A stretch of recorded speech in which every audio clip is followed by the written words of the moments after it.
चलिए आज बात करते हैं छत्तीसगढ़ की। भारत के बिल्कुल बीच में बसा एक राज्य।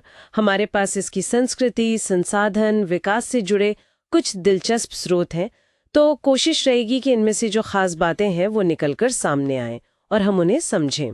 जी। इसे एक तरफ कहते हैं भारत का धान का कटोरा, तो दूसरी तरफ खनिज शक्ति केंद्र, मतलब धान के खेत और स्टील प्लांट। ये थोड़ा अजीब सा मेल है ना? बिल्कुल। और ये राज्य, जैसा कि हम जानते हैं, 1 नवंबर 2000 को मध्य प्रदेश से अलग हुआ। पर इसके बनने की कहानी सिर्फ प्रशासनिक बंटवारे की नहीं है। इसके पीछे अपनी एक अलग पहचान, अपनी संस्कृति और विकास की जो उम्मीदें थीं वो काफी पुरानी हैं। हाँ, तो इसी इतिहास को थोड़ा कुरेदते हैं। हमारे स्रोत बताते हैं कि ये प्राचीन दक्षिण कोसल का हिस्सा था और इसका जिक्र रामायण, महाभारत जैसे पुराने ग्रंथों में भी मिलता है। ये भी कहते हैं कि ये भगवान राम का ननिहाल था। और यहाँ मौर्य वंश था, सातवाहन थे, गुप्त भी रहे, और फिर कलचुरी मतलब शक्तिशाली राजवंशों का शासन रहा है। सिरपुर एक बड़ा बौद्ध केंद्र था उस समय। इसका महत्व इसी से पता चलता है कि आप देखिए, 7वीं सदी में चीनी यात्री हुएनसांग भी यहाँ आए थे और उन्होंने अपनी यात्रा वृत्तांत में इसका जिक्र भी किया है। अच्छा, फिर मध्यकाल में छोटे छोटे आदिवासी राज्यों का जिक्र आता है और यहीं से ये नाम वाली बात दिलचस्प हो जाती है। छत्तीसगढ़ कहते हैं, छत्तीसगढ़ों मतलब 36 किलों से ये नाम पड़ा। ये शायद कलचुरियों के टाइम की कोई व्यवस्था रही होगी। हाँ, बहुत संभव है कि ये नामकरण इतिहास से ही जुड़ा हो। इसके बाद मराठा आए, फिर अंग्रेज, और ये जो दौर था खासकर आदिवासी इलाकों के लिए वो थोड़ा कह सकते हैं शोषण का दौर था। जमीनें गईं, टैक्स बढ़े। इसी वजह से मुझे लगता है 1910 में वो गुंडाधुर के नेतृत्व में बस्तर विद्रोह हुआ। आदिवासी अधिकारों के लिए एक बड़ी आवाज थी वो। तो आजादी के बाद ये मध्य प्रदेश का हिस्सा बन गया, लेकिन स्रोतों में ये बात साफ दिखती है कि खनिज और जंगल तो बहुत थे, पर खासकर जो आदिवासी बहुल इलाके थे वो विकास में पीछे रह गए।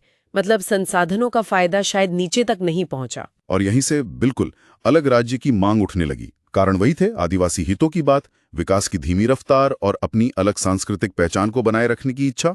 ये दशकों तक चला, पर शांतिपूर्ण आंदोलन था जो आखिरकार सफल हुआ। तो ये तो हो गई इतिहास की बात। अब आज की जमीनी हकीकत क्या है? आज का छत्तीसगढ़ कैसा है स्रोतों के हिसाब से? खेती में तो ये वाकई मध्य भारत का धान का कटोरा है ना? मैदानी इलाकों में तो खूब धान होता है।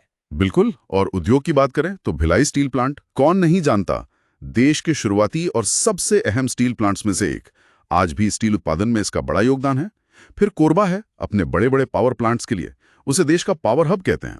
और खनिज तो है ही, कोयला, लौह अयस्क, बॉक्साइट, टिन, मतलब इनकी यहाँ भरमार है।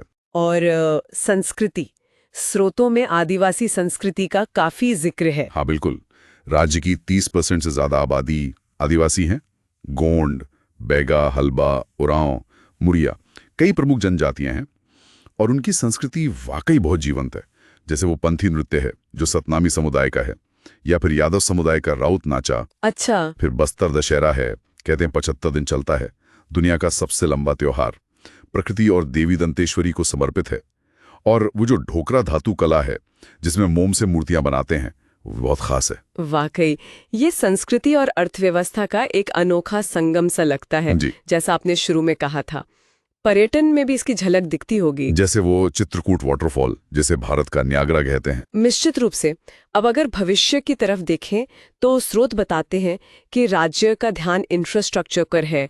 सड़कें, रेल, एयरपोर्ट्स, इनको मजबूत करना, साथ ही हरित ऊर्जा मतलब ग्रीन एनर्जी, जैसे चावल की भूसी से बायो एनर्जी बनाना, इस तरह के नए प्रयोगों पर भी जोर है। और आदिवासी सशक्तिकरण के लिए क्या हो रहा है? कुछ योजनाओं का जिक्र था स्रोतों में। जी, जैसे वंधन केंद्र हैं। ये क्या करते हैं कि जो जंगल की उपज है उसे इकट्ठा करना, प्रोसेस करना, उसकी कीमत बढ़ाने में आदिवासियों की मदद करते हैं। और एक गोधन न्याय योजना भी है जिसमें सरकार गोबर खरीदती है। इससे गांव में लोगों की आय बढ़ती है और जैविक खेती को भी मदद मिलती है। डिजिटल गवर्नेंस पर भी ध्यान है और स्किल डेवलपमेंट, खासकर आदिवासी युवाओं के लिए। लेकिन चुनौतियां भी तो होंगी, कुछ मुश्किलें। जरूर।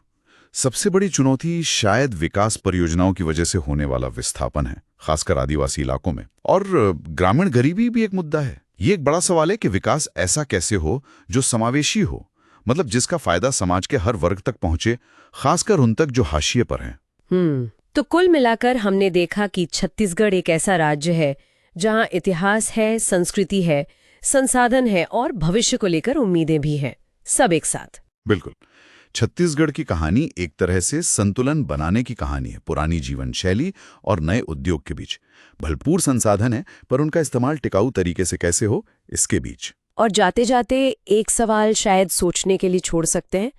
छत्तीसगढ़ अपनी जो अनूठी आदिवासी विरासत है उसे सहेजते हुए और अपने प्राकृतिक संसाधनों का सही इस्तेमाल करते हुए सबके लिए विकास यानी समावेशी विकास का एक सफल मॉडल कैसे बन सकता है।